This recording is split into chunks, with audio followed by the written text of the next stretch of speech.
Hi, hope you're doing good. Um, I'm a teacher of physics, chemistry, and also mathematics.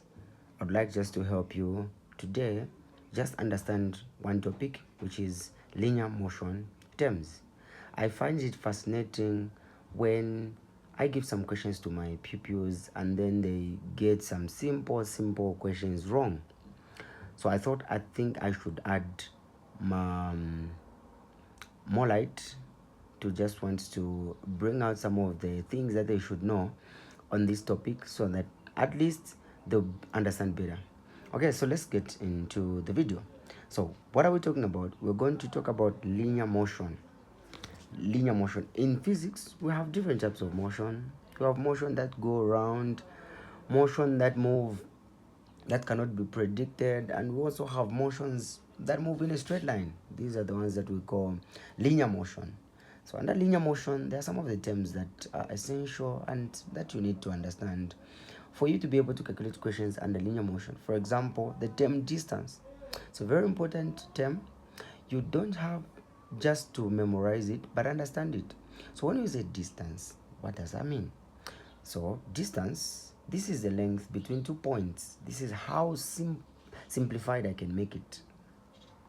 This is the length between 2 points. For example, this is point A and this is point B.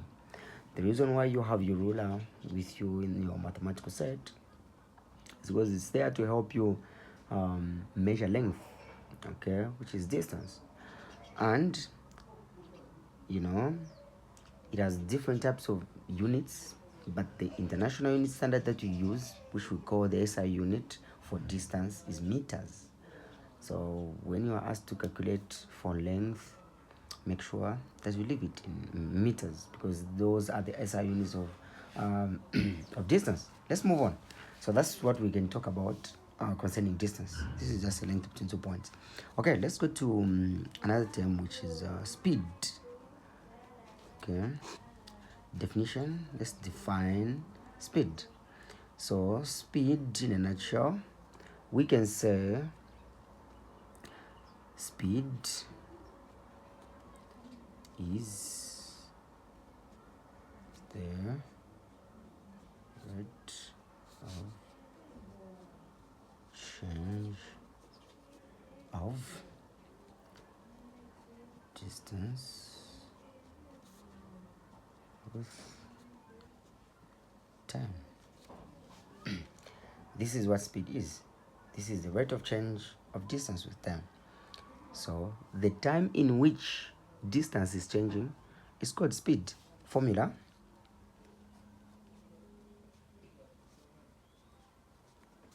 So we can say speed is equal to distance over time, where in physics we consider V to be speed, S to be distance,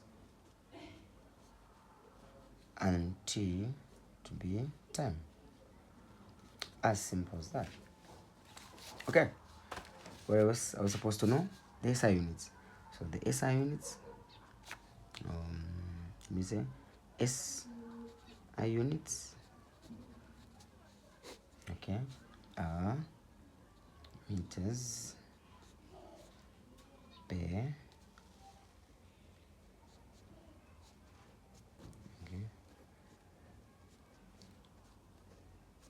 as simple as that.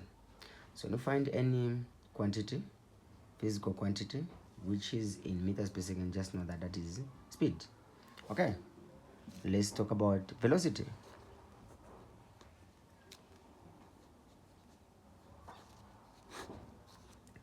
Let's define velocity. Okay, this is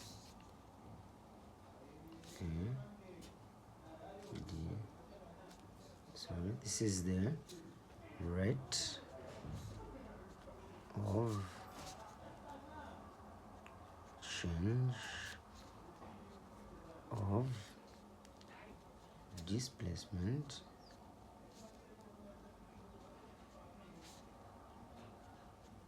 with time. Simple as that. Okay. Formula. Okay. If you are asked to calculate for velocity, how do you do that? Very simple. Velocity is equal to, okay, displacement over time. Okay, where v is equals to velocity, s is equals to displacement,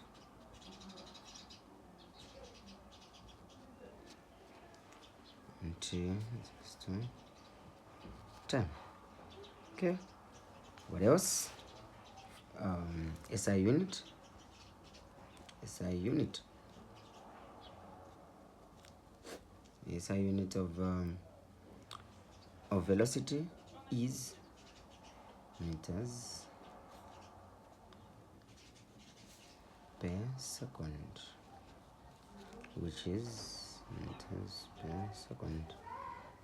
Okay, so I'm sure by now you can even notice some similarities between velocity and speed. Okay, so from the definition, look at this. So speed is the rate of change of distance with time. Same arrangement of words. The only difference is that speed is the rate of change of distance, velocity is the rate of change of displacement, but same arrangement. Why have we used displacement here? Why have we used distance here? Because these two, they have something that makes them different or distinct, which is speed is a scalar quantity, scalar, and velocity is a vector. Okay, so since this one is a vector, it goes with displacement. This one is a scalar, it goes with distance. When you look at their units, they are the same. SI units are the same. When you look at their symbols, similar. Okay, so think that's what we can talk about concerning linear motion. We also have, okay, I'm running out of space. We also have acceleration. Also have acceleration. Okay, this one people find it difficult to understand, but it's very simple. So let's define acceleration. So we can say this is the change of velocity.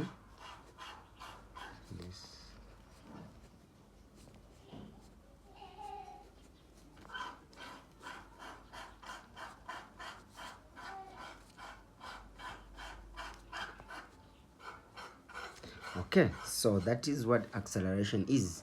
So the rate of change of velocity with time. So the formula for acceleration is equal to change of velocity with time. This can be written as, okay, final velocity minus initial velocity over time. Therefore, the formula for acceleration can be simplified as acceleration is equals to final velocity minus initial velocity over time. This is the formula. Okay, so acceleration is a change of velocity. When we say change of velocity, we mean when velocity is changing, we have acceleration. Excuse me. When velocity is changing, we have acceleration. When velocity is not changing, we don't have acceleration. Okay, let me draw a graph to show you what I'm talking about. Let me draw a velocity time graph. So velocity time graph. Okay, this is 0. So when the motion is like this, we call it acceleration. So this is 0, and then the velocity is changing. Maybe this one can be 1, 2, 3, 4, and so on and so forth. The velocity is changing, so we have acceleration. Okay, so when the motion reaches a point where velocity becomes constant, if this is 4, it becomes constant while time is changing, keeps on changing because it does not stop. Here we say acceleration is equals to 0 meters per second squared. It is not changing because we define acceleration as a rate of change of velocity. So when the velocity is constant, acceleration is 0. Okay, so if you have any question, ladies and gentlemen, you can drop them in the comment section and I'll be able to respond to you. Thank you very much. Remember to subscribe. Thank you.